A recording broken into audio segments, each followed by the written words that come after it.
What is going on, everyone? Welcome back to the Philly Frenzy podcast. I'm your host, Matt. I'm here with my buddy Rob. Today, we are going to be talking some UFC recap. Everyone knows that it's going to be the Rob show where I kind of sit back and just let him go. So, Rob, without further ado, go ahead and let's get into UFC. All right. Starting off, I think it was a pretty good card all the way around on Saturday. Obviously, a little disappointment in the main event there. If you didn't watch it, Conor McGregor suffered a broken leg. In the fight in the first round, so that wasn't really what we wanted to see, but stuff happens in the fight game. So I'm going to start off with the fight that was lowest down the card. Ended up winning fight of the night. Was the Sugar Show, Sean O'Malley, versus a young man, Moutinho, who came in on 11 days' notice to fight Sean O'Malley, who's been one of the more dangerous guys coming up in this division. It was this kid's UFC debut. Hats off to this kid. He took one of the most brutal ass beatings I've ever seen over a 3-round fight, and he just kept coming. He looked like a zombie almost, Matt. Like, O'Malley was just hitting him, and it was like he just didn't care. Okay. The kid is absolutely tough as nails. It was very clear a difference in talent level between him and O'Malley. O'Malley hit this kid with 230 total strikes. And now there's a difference between total strikes and significant strikes. For guys who don't follow sports, significant strikes are considered like real damage shots. So out of 230 significant strikes, his significant strikes were basically the same as his total strikes. And to take 230 shots and almost 200 of those were to the head is ridiculous. I don't know how that kid was conscious. I was very confused, as I feel a lot of people were, on the stoppage on that fight. Fight was stopped, man, in the third round with only 27 seconds left, and Moutinho was not down. He didn't look wobbly. I mean, yes, he was getting tagged up. Yes, there was no way he was going to win this fight on the cards, but the stoppage was very weird. He appeared to be defending himself at the same level he had the whole fight up to that point. Like I said, he wasn't wobbly. He wasn't knocked down at that point. And they just stepped in and stopped it. So I'm not sure why that fight was stopped when it was stopped. It obviously does not make much of a difference. He was going to lose the fight on the cards. I would have scored every single round 10-8 to O'Malley. So it's not like it was going to be a close scorecard decision, but I feel like that kid took such a beating for the amount of time that he took. Like, unless he was actually knocked out, it just kind of stinks for him that it's not going to get scored as a unanimous decision that he made it the distance with O'Malley. They're going to score it as the TKO that they did. Yeah. But again, Sean O'Malley looked fantastic. Again, this kid has everything he needs to be a superstar in the sport. There were O'Malley chants all over the arena that you could hear in the coverage of the fight. This kid is going to be, I think, one of the next superstars as long as he keeps it up. The other fights that we touched on in our pre-coverage on Friday, one of them was the Greg Hardy fight versus Tuivasa. My wishes came true. I said I would like nothing more than to see Greg Hardy get knocked the fuck out, and he got absolutely starched a minute 7 into the first round with a counter hook from this dude and got stiff-bodied to the floor. I know that makes both of us pretty happy. Very happy. A lot of people happy because, look, our listeners know we speak our minds 100% of the time on this show. Greg Hardy is a scumbag, and I want it to be known that I think he's a scumbag. I don't know of anybody in this. I wouldn't respect anybody who respects this man. Sorry, I don't care. Our co-main was the Gilbert Burns fight versus Stephen Wonderboy Thompson. Was considered a bit of a boring fight.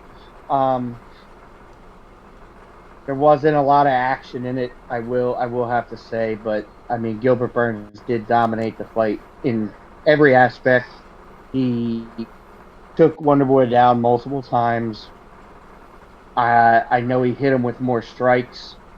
He hit Thompson with more strikes than Thompson even threw. Wow. So I mean, it was a dominant performance. Yeah, he hit him with 101 shots. Wonderboy Thompson threw 98 strikes. Like, Gilbert Burns was on top of him, dominating this fight. I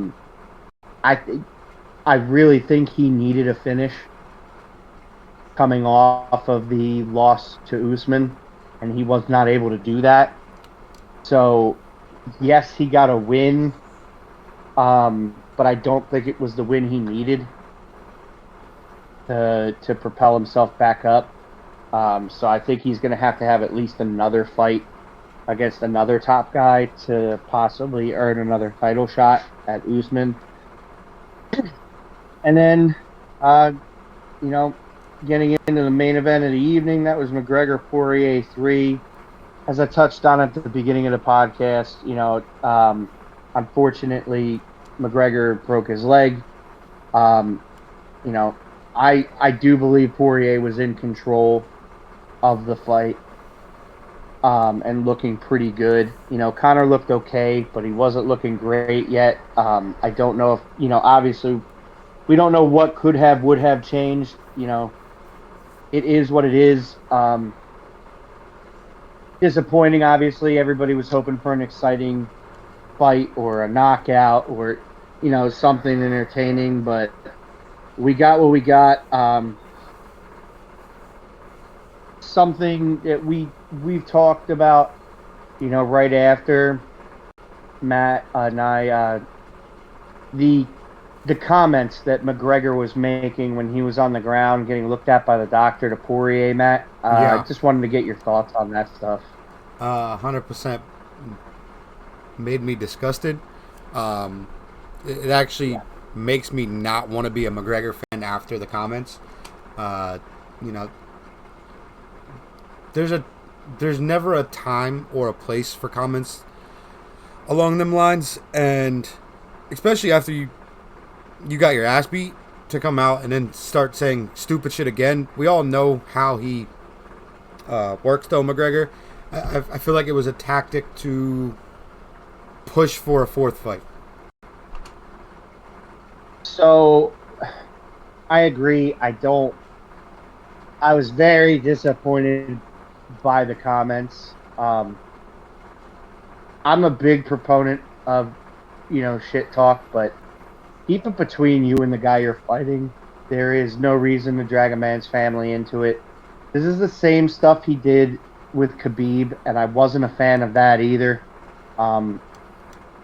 Now this is a second time it's happening. It was happening leading up to this fight too. He was saying some stuff about his wife on Twitter. Yeah. And it came back out of his mouth when he was on the mat. And honestly, it's made me lose a bit of respect for McGregor.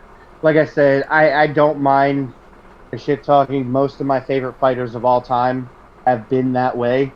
I find it entertaining. But, I don't think you need to go after the dude's family. 100% agree. Anything else you want to talk junk about, go ahead. Dana White was asked about the comments after the fights in the post-fight press conference. They asked him if, what was his thoughts on what Conor said. He had to actually hear from the reporters the stuff that Conor was talking about because he didn't hear it in the ring, which I'm not surprised. It's not like those guys were mic'd up, and it's loud out there in the arena. But as soon as they told him it was, more comments about Dustin's wife, he said absolutely not. And he seemed kind of upset that Conor went there. Yeah. Is the vibe I got. But he did say that, obviously Dustin will now be fighting for the title, which he had the opportunity to do before this fight, took this fight instead of it. So we will be seeing Poirier move on to a title fight at lightweight. Obviously, I don't know if there's any timetable on McGregor's possibility of coming back yet, but Dana did say in the post-fight presser that, when Conor comes back, there will be a fourth fight at some point, whenever it makes sense after Conor's back. I would imagine with this kind of injury, it's going to take McGregor a little time to get back. I'm also going to imagine after seeing the way that the fight was kind of going, that you're maybe going to see McGregor fight one or two other people before Poirier, especially if Poirier is holding the championship when McGregor comes back. Not saying he will be, but if he is, I think you're going to see McGregor take a few smaller fights against lesser guys to tune back up for that. Maybe not, but if he doesn't, I think that would be a huge mistake. But we will end up, at some point, we will be seeing Charles Oliveira and Dustin Poirier for the title. That is going to be the next challenger for Oliveira now. And we'll have to see what goes on with McGregor. I'm not even 100% sold that he's going to come back and fight again. But it was said in the post-fight presser that there will be a fourth bout between him and Poirier if Conor comes back, and as long as it makes sense timing-wise. Will this be the first time in a UFC history that we'll have 4 fights between the same 2 guys?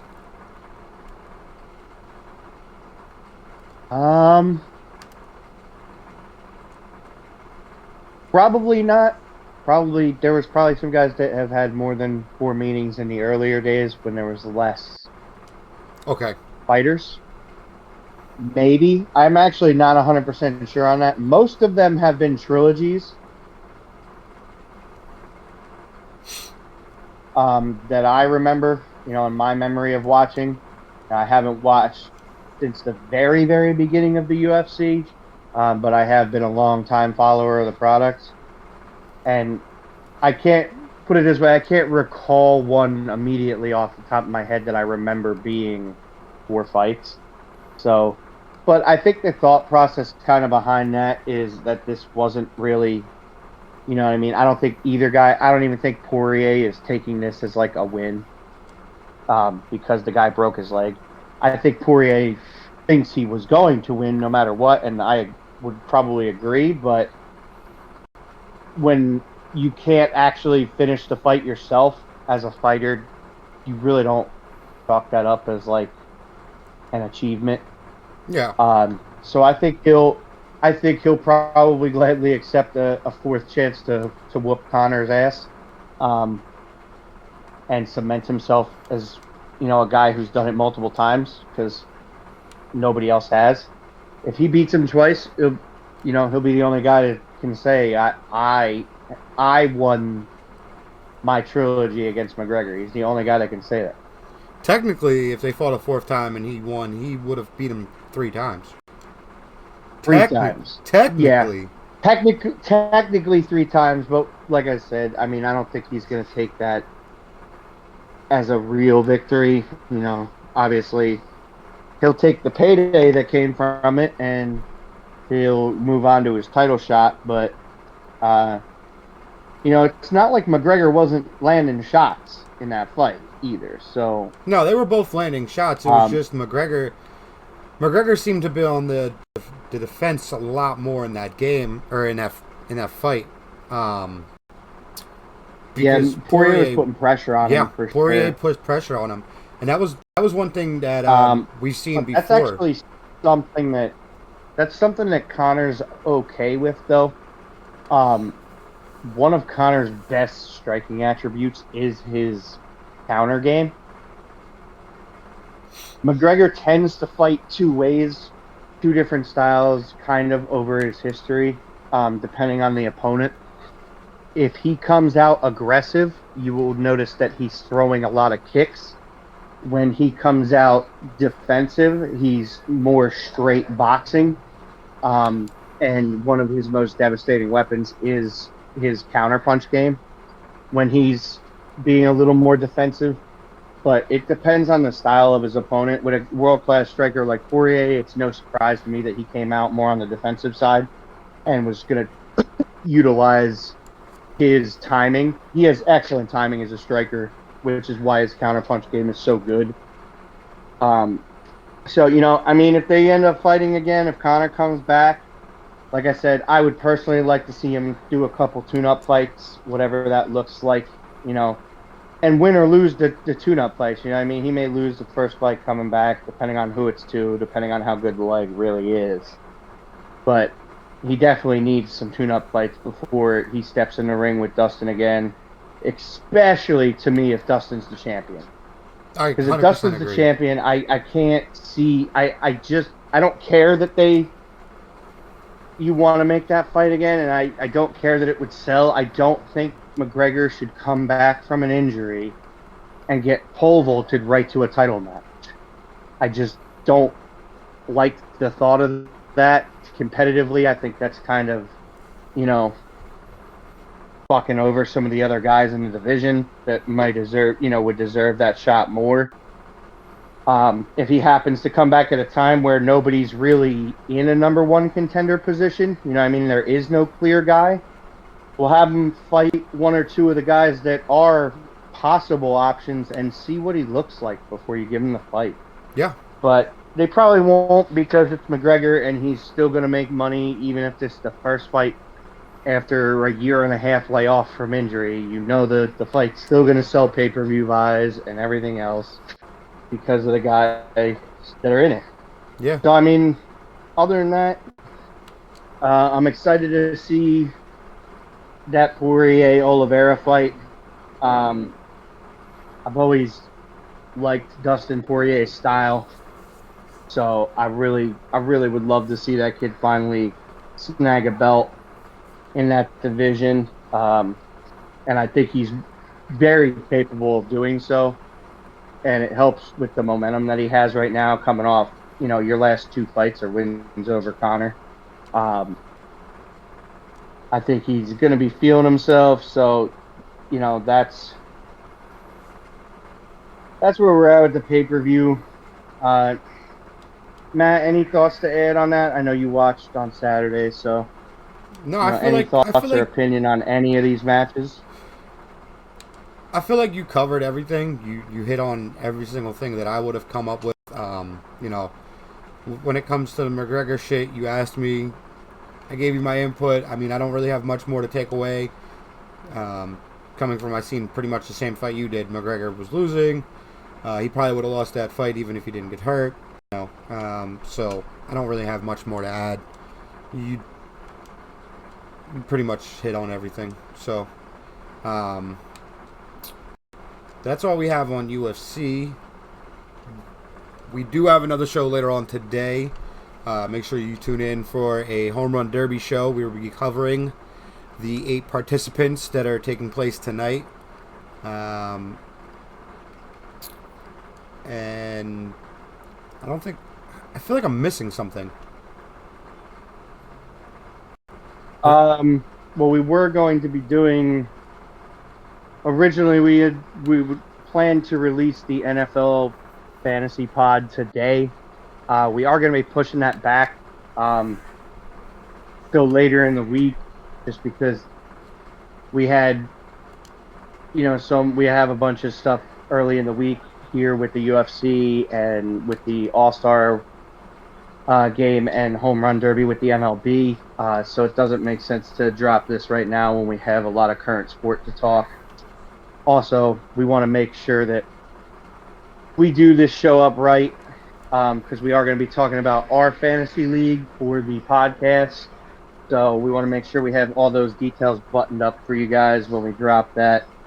Other than that, I know the next UFC pay-per-view, as of right now, is going to have the main event is Cyril Gane versus Derek Lewis. I know Matt's a big Derek Lewis guy. Yes, I am.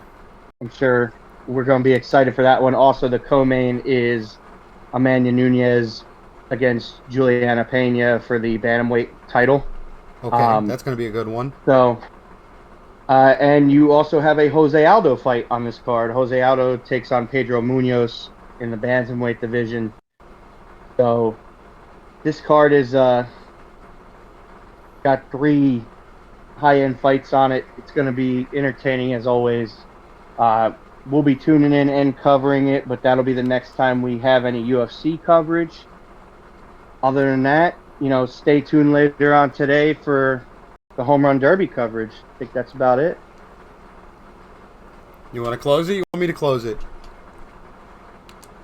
I guess I'll close it. Philly Frenzy out.